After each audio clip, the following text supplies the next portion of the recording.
Janice had always been interested in witches. Even when she was a young girl and first learned about the Salem witch trials. She loved the idea of being able to practice magic, to make things happen, cast spells, and even get back at those that had done her wrong. Even with all of this interest, she had not taken witchcraft up.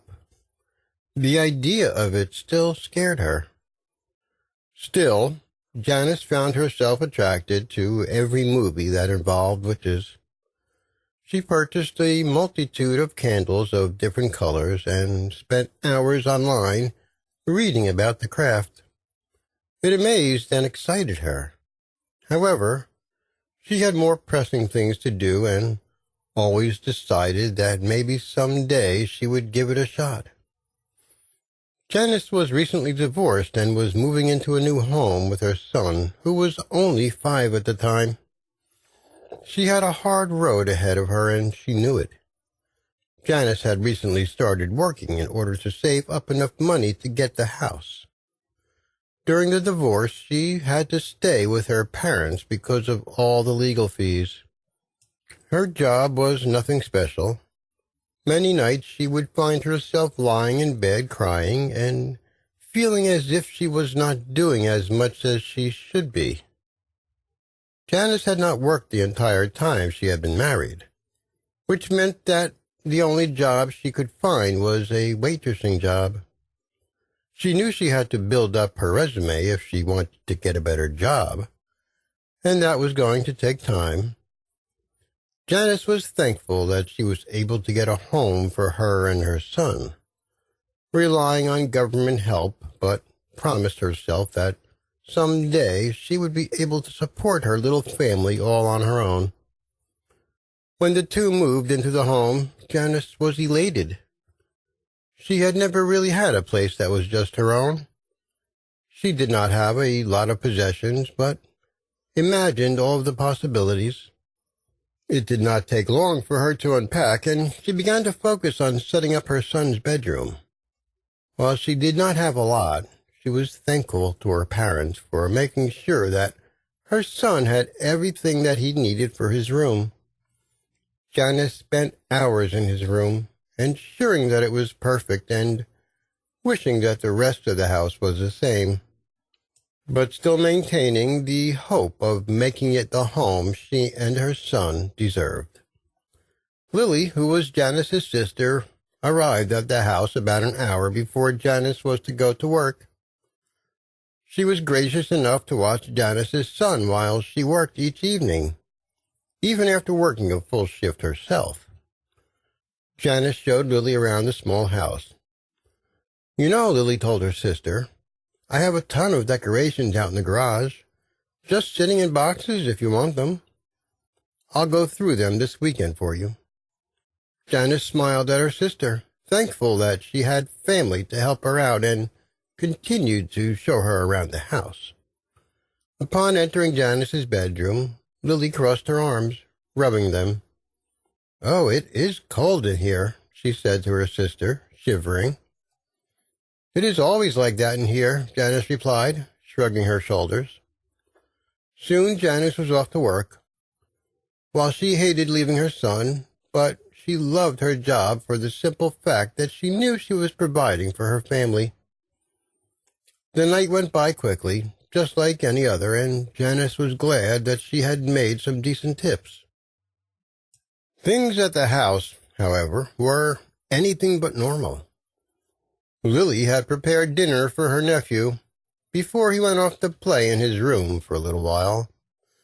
Lily was sitting in the living room when she heard what sounded like furniture being moved upstairs. She had not gone up to the attic, but she knew that if her sister had more furniture, she would not store it when the house was so bare. Lily made her way to the corner where the attic stairs were located. The stairs were old and creaky, which made Lily not want to go up them, but she knew she had to see what was going on in the attic. Once she made her way to the dark blue attic door. She reached out to touch the doorknob. It was cold as ice.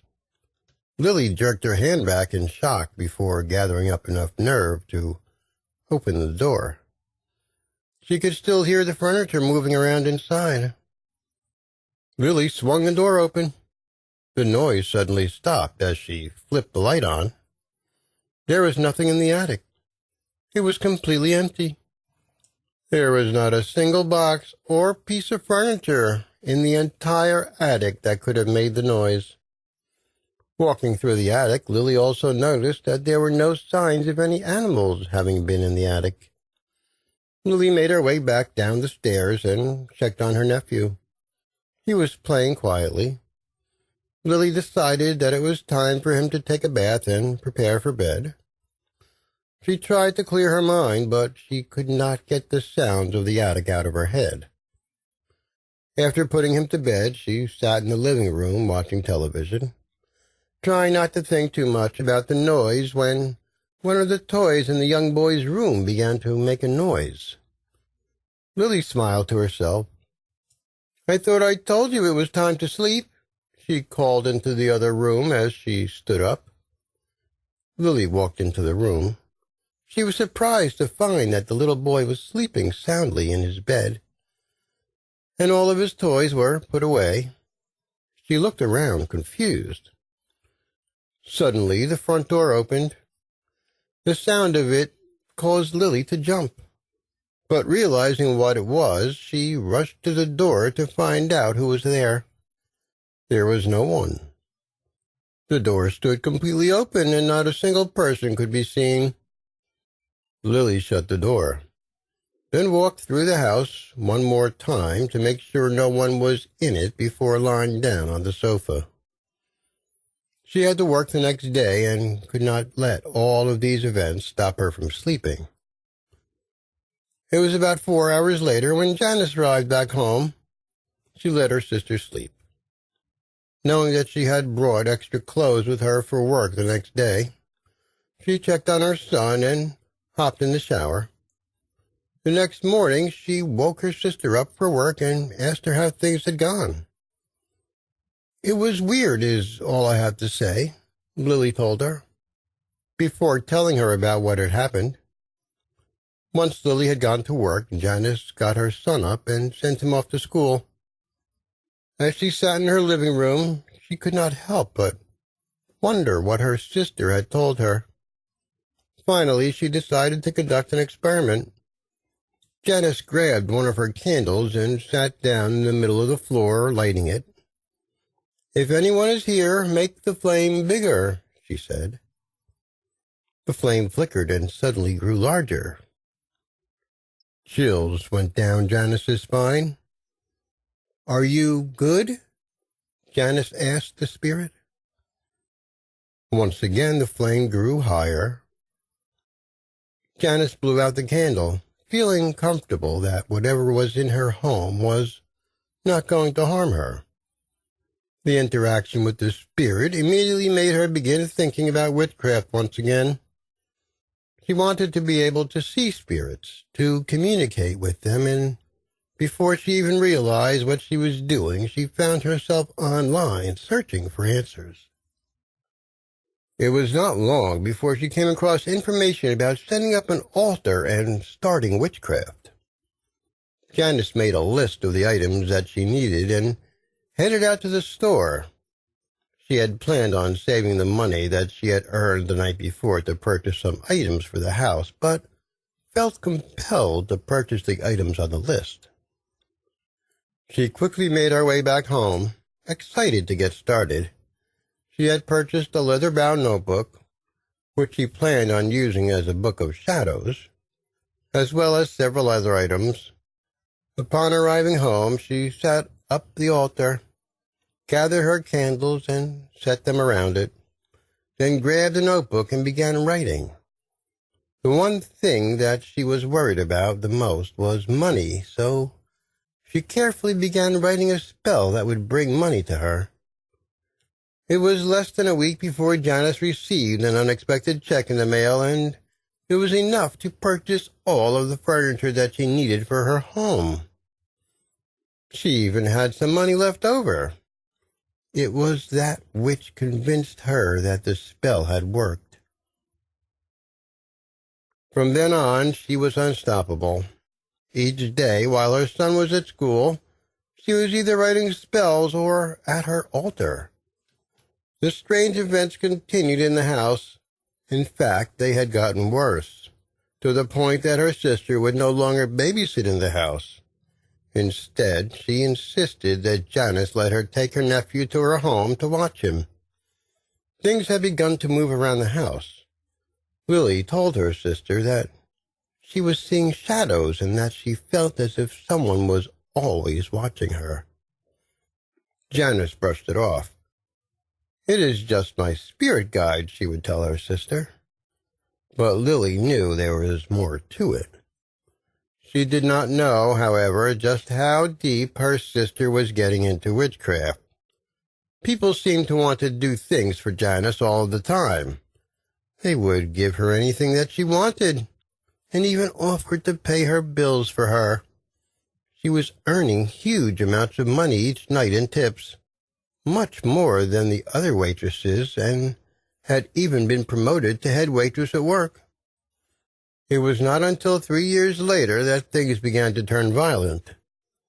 One night, while her son was staying with his grandmother, Janice decided that she was going to try to do a new spell.